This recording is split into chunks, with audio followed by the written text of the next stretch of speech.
오늘은 아버지 날, Father's Day입니다. 가족을 위해 애쓰고 수고하신 아버지께 감사하며 그 뜻을 또한 그 노고를 치하하며 살아가는 그런 하루가 되기를 바랍니다. 아버지, 어머니 못지않게 자녀에게 큰 영향을 주며 가정을 이루는 큰 하나의 또 다른 기둥입니다. 그런데 어머니만큼 대접을 받고 있는가? 그 기분은 저만 느끼는 건 아닌가는 모르겠습니다만 왜 이런 생각을 하느냐? 비영어권의 사람들에게서 영어권 사람들에게 가장 좋아하는 단어를 조사했더니 뭐라고요? 그 단어가 mother, 어머니라는 단어예요. 두 번째는 뭐죠? father인가요? 아니에요. 패션이에요. 열정. 세 번째는 그러면 father인가요? 아니에요. 그것도 스마일이. 10번째 들었을까요? 안 들었을까요? father라는 단어가. 안 들었어요. 참. 그 단어를 70개를 조사했는데 70개 순위를 매겼는데 father라는 단어가 그 70위 안에 들었을까요? 못 들었을까요? 70개. 죄송하게도 못 들었습니다. 이것만 봐도 이거 아버지는 어머니하고 이게 비교가 안 되는 것 같다 하는 그런 생각이 들어요. 사람들의 마음속에 어머니는 첫 번째인데 아버지는 두세 번째만 가도 다행인 거 아닌가 하는, 그래서 저만 느끼는 게 아닐까 그런 생각을 해보는데요. 어느 방송에서 고 황수관 박사님이 이 가장 아름다운 단어가 마더라고 얘기하면서 어머니의 사랑에 대해서 말씀하신 걸 들으면서 그래, 그 어머니의 사랑은 그렇지. 그런데 아버지는 나는 좀 찝찝하다. 그런 생각이 들었어요. 아마 이 방송을 들어보신 분들 계실 겁니다. 황수관 박사님이 어머니 태중에 있을 때 부모님이 일본에 살고 계셨대요. 그런데 어느 날 아침에 식사 시간에 히로시마의 원자폭탄이 쾅 떨어지는 바람에 쾅 하는 소리와 함께 아버지가 숟가락을 집어 던지고 냅대 뛰었답니다. 그러면서 뛰면서 여보 빨리 나와! 이렇게 했는데 그때 황수관 박사님 어머니는 4살 된 누나와 2살 된 누나를 푹 끼안고 엎어져 있더라는 거예요. 왜 그렇습니까? 자녀가 우선이었던 거야. 그 어머니는 자녀를 보호하는 게 우선이었고 아버지에게는 뭐가 우선이었어요? 튀는 거. 그게 우선이었던 거예요. 그래서 그 아버지 마음속에 전쟁터에 처자식을 버리는 애비는 있을지언정 전쟁터에 자식을 버리는 어미는 없구나. 그것을 깨닫고는 내가 다시는 그러지 말아야지 다짐을 했답니다. 근데 그 결심이 얼마 못 갔대요. 왜냐하면 한국으로 돌아오셔서 6.25 전쟁을 맞았답니다. 그때 황수관 박사님의 나이가 만 5살이 됐어요. 그래서 6.25 전쟁이 나와서 피난길을 가는데 어머니는 이렇게 짐을 지고 뒤에는 5살짜리 황수관 박사님 따르고 그 뒤에 작은 누나, 큰 누나는 이제 컸다고 짐 이렇게 들고 따라가는데 수류탄이 쾅 터졌대요. 그러니까 이 아버지 잽싸게 그냥 도랑으로 팍 들어갔어요. 그리고 정신이 들어서 이렇게 쳐다보니까 길에 가족이 안 보이는 거예요. 깜짝 놀라가지고 이 황 박사님이 올라왔더니 어머니가 어떻게 하고 있었겠습니까? 그 자식들을 또 다 감싸고 이렇게 있었다는 거예요. 그러면서 어머니 사랑에 대해 얘기를 하면서 아버지는 그렇다 이렇게 얘기하는데 보면서 은혜는 되는데 아버지 나는 왜 이렇게 좀 찝찝하냐 들으면서 그런 생각을 하게 되었어요. 아빠의 사랑이 아버지의 사랑이 어머니의 사랑보다 못할까요, 여러분? 어떻게 생각하십니까? 이 얘기만 들어보면 못할 것 같아요. 못하는 것 같아요. 아빠는 자기만 생각하고 엄마는 자식을 먼저 생각해요. 그래서 마더가 1등인 것 같아요. 아무리 생각해봐도. 그런데요, 여러분, 안 그런 아버지도 있다라는 거예요. 릭 호이트라는 아이가 태어났는데 이 다른 아이들과 다르게 태어나면서 울지를 못했습니다. 애들가 태어나면서 울어야 되는데 소리를 못 내는 거예요. 출산 과정에 어머니의 탯줄이 목에 감겨가지고 산소가 중단되는 바람에 전신마비로 태어난 겁니다. 의사가 이렇게 보니까 식물인간으로 살아갈 수밖에 없는 그런 자녀인 거예요. 그래서 이 아이를 포기할 것을 의사가 권유하였습니다. 그때 아버지인 딕 호이트가 그럴 수 없다고, 그 아이를 포기할 수 없다고, 그래서 그 아이를 데려다가 정성껏 키웠습니다. 시간이 지나 이 전신마비의 아들이 이제 컴퓨터를 가지고 앉아 이렇게 두들기면서 자기의 의사를 표현할 수 있게 되었을 때 그 아들이 처음 쓴 단어가 뭐냐면 run입니다. run, 달리다. 그러면서 그 아들의 마음속에 이 달리고 싶다라는 그 갈망이 있다라는 것을 이 아버지가 알고 결심을 하였습니다. 내가 휠체어에서 이 아들을 태우고 달리리라. 그래가지고 이 아들의 휠체어를 밀고서 하프 마라톤에 참여하였습니다.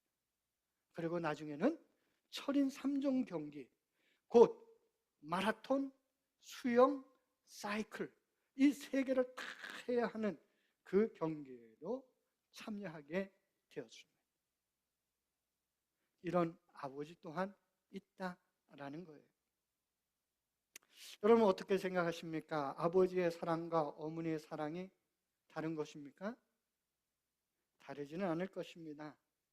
그것은 사랑을 표현하는 방법이 다를 뿐이겠죠. 오늘 우리 그림 하나를 잠깐 볼까 합니다. 그래서 운동화인데요. 운동화를 가만히 보면 앞에 영어로 뭐라고 쓰여 있어요. 영어로 뭐라고 쓰여 있는지 여러분은 보이십니까? 예, I can do all things.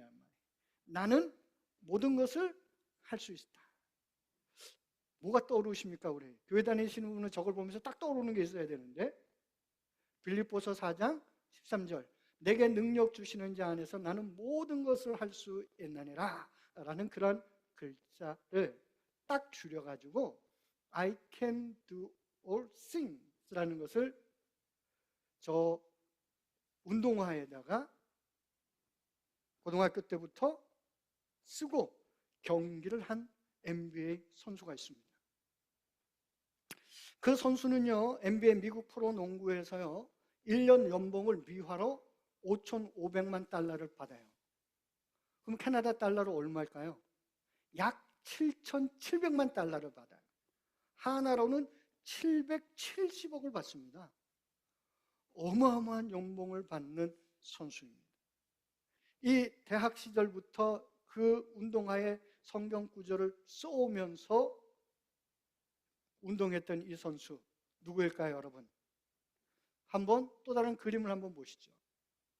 누구입니까? 젊었을 때 스테판 커리예요. 젊었을 때 이 손가락을 잘 한번 보고 계시기를 기억하시기를 바랍니다. 이 스테판 커리, 빌립보서 4장 13절, 날마다 내게 능력 주시는 자 안에서 내가 모든 것을 할 수 있느니라, 이 말씀을 가지고 이 말씀 때문에 나는 날마다 위대함을 이루도록 내가 노력하며 살아간다, 이렇게 말하였습니다. 스테픈 커리는요, 농구 실력뿐만 아니라 신앙과 가족 중심의 삶으로 많은 이들에게 귀감이 되고 있는 그런 인물입니다. 그가 이런 신앙적인 가치관과 삶에 대한 태도를 가지고 살아갈 수 있도록 결정적인 영향을 미친 사람이 있습니다. 누구일까요? 그렇죠. 오늘 파더스 데이잖아요. 아버지인 거예요. 아버지 델 커리입니다. 이 아버지로부터 깊은 신앙적인 영향을 받았습니다. 아버지인 델 커리 또한 NBA 선수였고 NBA에서 알아주는 기독교 신자였습니다. 이 아버지는 아내와 함께 자녀들이 어릴 때부터 하나님을 경외하는 법을 가르치고 교회 중심의 신앙생활을 그리고 가정생활을 할 수 있도록 가르치는 것을 중요하게 생각했습니다. 그래서 델 커리는 종종 다음과 같이 말했습니다. 한번 띄워주시기 바랍니다. 한글만 제가 읽을게요. 우리는 아이들을 그리스도를 삶의 중심에 두고 키우기를 일찍이 결정했습니다. 가정을 꾸리고 자녀를 낳을 때부터 이 스티븐 커리의 아버지 델 커리는 이 자녀들을 하나님 중심으로 그리스도 중심으로 키우겠다 이렇게 다짐했던 것입니다. 그래서 이 커리는 어렸을 때부터 신앙 훈련을 받았는데 이것이 자기의 삶을 형성하는 데 많은 영향을 줬다라는 겁니다. 아버지 델 커리는 이 스테판 커리를 어렸을 때부터 매주 교회를 데리고 나갔습니다. 그리고 성경 읽기와 기도가 일상이 되도록 그를 훈련시켰습니다. 그래서 스테판 커리는 한 인터뷰에서 신앙은 부모로부터 전수된 가장 귀한 유산이다 이런 말을 했어요. 신앙은 부모로부터 전수된 가장 귀한 유산이다. 그리고 이 커리는 아버지를 통해서 겸손과 하나님 중심의 삶의 태도를 배웠습니다.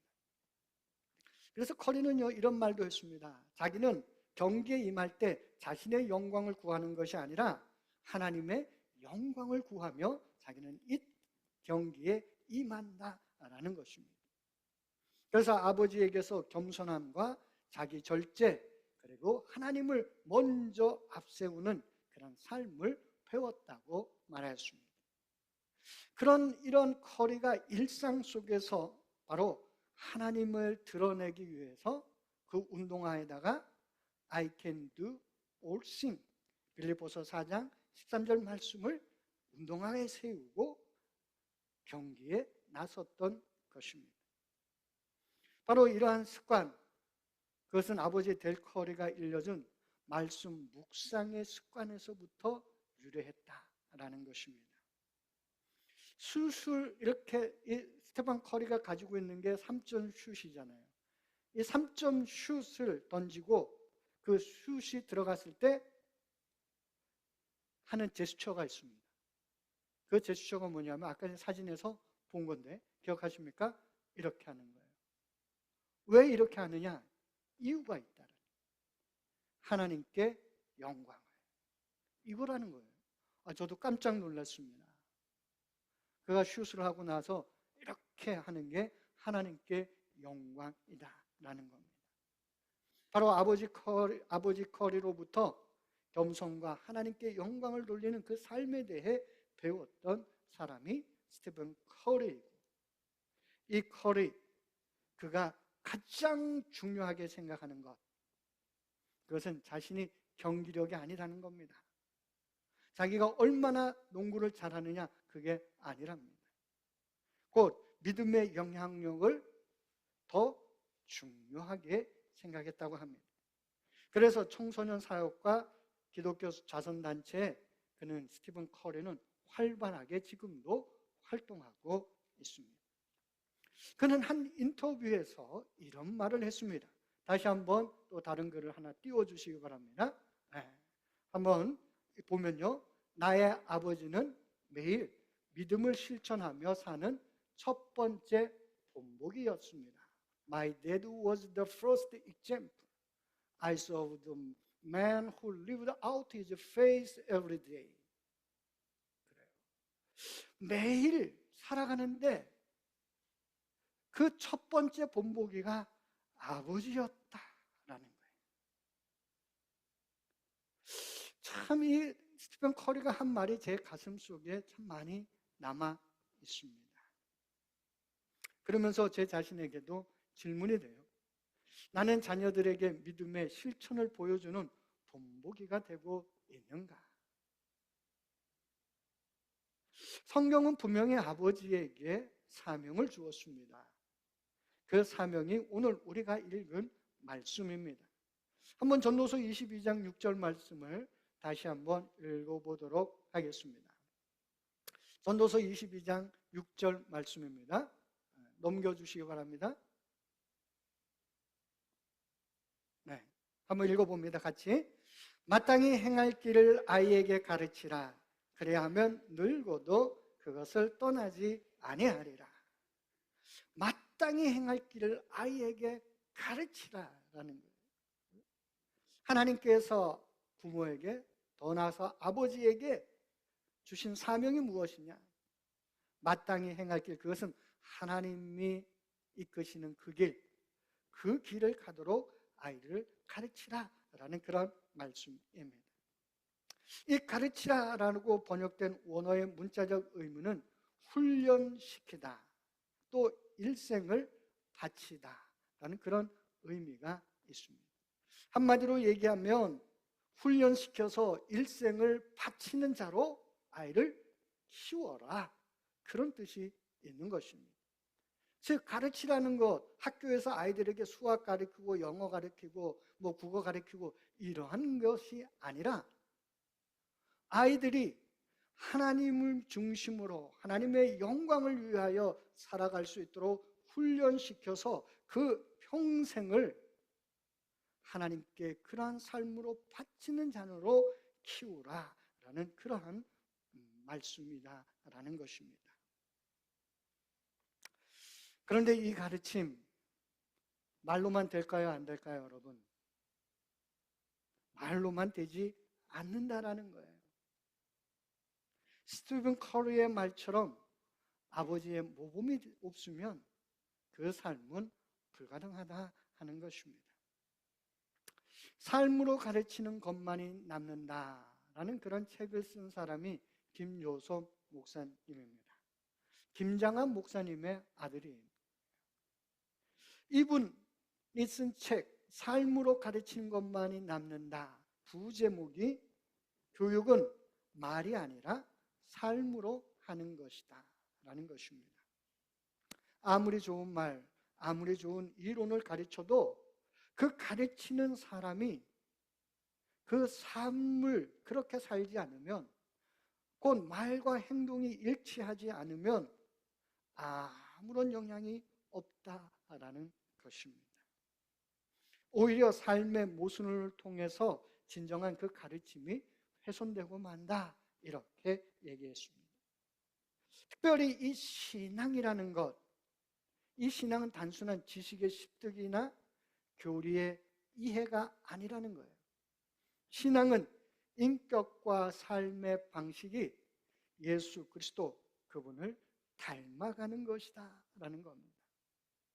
그 변화를 이끌어가는 것은 아버지가 그렇게 살아야 된다는 것입니다. 그래서 어쩌면 아버지는 거창한 사역이나 특별한 행위보다도 일상 속에서 하나님의 말씀을 붙들고 사랑과 섬김과 정직의 삶을 살아가는 그리스도인의 덕목을 가지고 살아갈 때 그 자녀들이 아버지를 본받아 진정한 신앙 교육이 된다 하는 것입니다. 우리에게 이런 진정한 아버지의 사랑을 보여주신 분이 누구입니까? 하나님이십니다. 탕자의 비유 속에 하나님은 당신의 사랑을 말씀을 하셨습니다. 작은 아들이 유산을 미리 달라고 하여 방탕하게 살다가 모든 것을 잃고 돌아올 때 아버지는 그를 비난하지 않았습니다. 그리고 나가서 기쁘게 그를 안아주고 맞이하였습니다. 세상적인 아버지라면 어떻게 했을까요? 아니, 돈을 중요하게 생각하는 아버지라면 어떻게 생각했을까요? 아, 이놈의 자식 내 재산을 그냥 반이나 갖고 가더니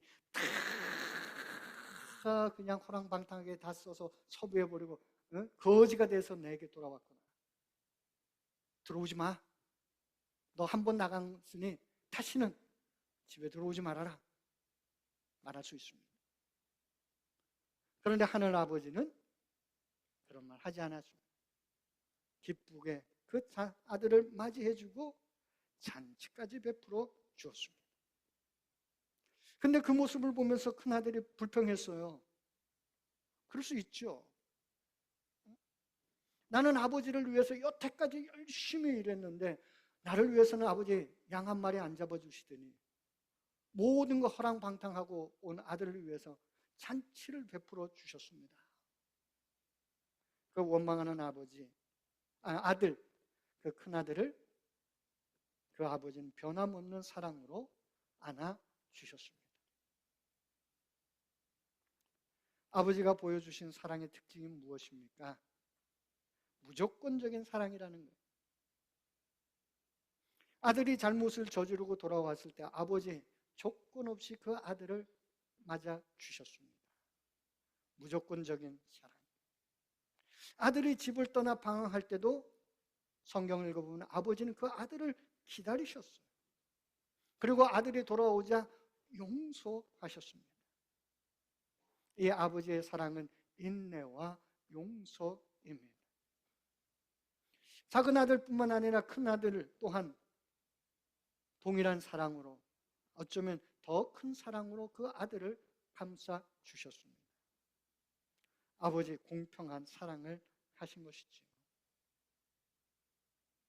우리에게도 이러한 사랑이 있기를 축원합니다. 자녀가 실패하고 잘못된 길을 갈 때에도 포기하지 않고 사랑으로 기다리는 아버지. 가정 내의 갈등을 해결하는 사랑과 화해로 해결하는 아버지. 자녀를 품고 용서하며 희생할 수 있는 아버지. 그런 아버지들이 우리 모두가 되기를 소망합니다. 성경은요, 우리에게 지식을 가르쳐 주는 게 아니에요. 성경은 예수님이 이 탕자의 비유를 통해 가르쳐 주고 싶었던 것은 아버지처럼 살아라라는 거예요. 하나님을 본받는 자가 되라라는 겁니다. 하늘에 계신 너희 아버지께서 온전하신 것처럼 너희도 그런 사람이 되어라. 우리가 그런 아버지의 사랑을 가지고 살아가는 우리들 되기를 바라고, 오늘 파더스 데이를 맞이해서 그런 아버지가 되는 우리 모든 아버지들의 결단이 있고, 또한 그런 아버지들을 위해서 기도하고 격려하는 우리 모두가 되기를 소망합니다. 기도하도록 하겠습니다.